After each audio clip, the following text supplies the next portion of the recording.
আজকে আমার বরের জন্মদিন, আর আজকের এই দিনটাকে স্পেশাল করে রাখার জন্য আমরা বাইরে চলে এলাম। হ্যালো এভরিওয়ান, আসসালামু আলাইকুম। আজকের দিনটাকে সেলিব্রেট করতে আমরা চলে এলাম শনির একটাতে আমার সবচেয়ে পছন্দের restaurant autograph live music restaurant and party সেন্টারে।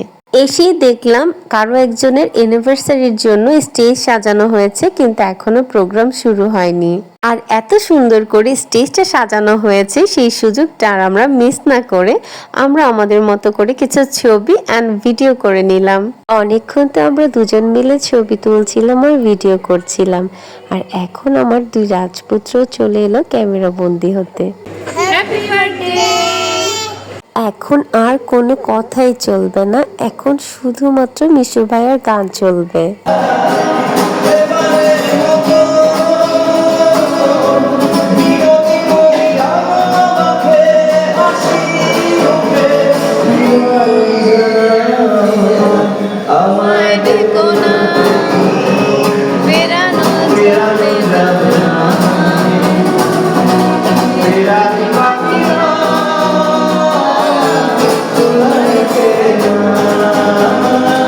একটা মানুষ এত সুন্দর করে গান কি করে গাইতে পারে? যতই শুনছি ততই আরো বেশি করে শুনতে ইচ্ছে করছে।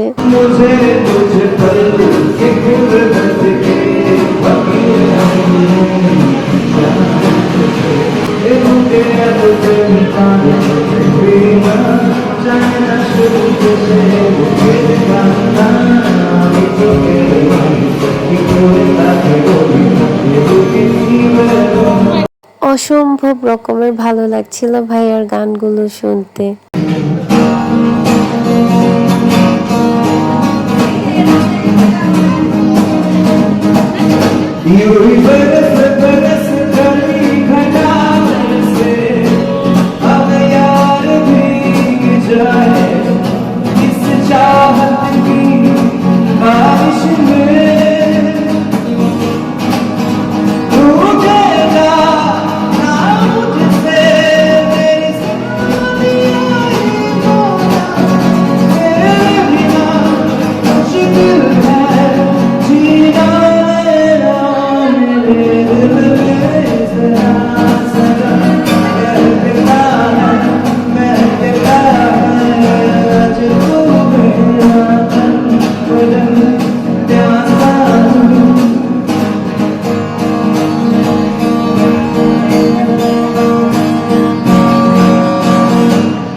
আমরা এসে খাবার অর্ডার করেছিলাম, কিন্তু খাবারটা একেবারেই ফ্রেশ করে রেডি করে দেয়, যার জন্য একটু লেট হচ্ছিল।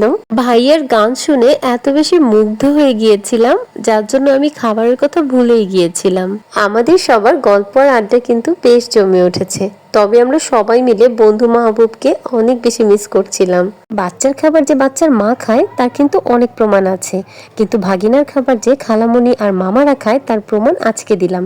এই তো আমাদের খাবারগুলো চলে এসেছে। আমরা যে প্লেটারটা নিয়েছিলাম সেই প্লেটারে ছিল ফ্রাইড রাইস, এক পিস চিকেন ফ্রাই, এক পিস অন্থন, চিকেন মশলা কারি, গ্লেজ সসেস ও প্লেটারে কিন্তু একটা করে কাবাব ছিল। আর এই কাবাবটা কিন্তু আমার বান্ধবী আমাদের জন্য বানিয়ে নিয়ে এসেছে।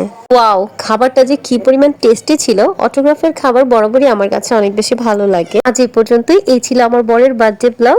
আবার হাজির হব নতুন কোনো ভিডিও নিয়ে। সে পর্যন্ত ভালো থাকবেন সবাই। আল্লাহ হাফেজ।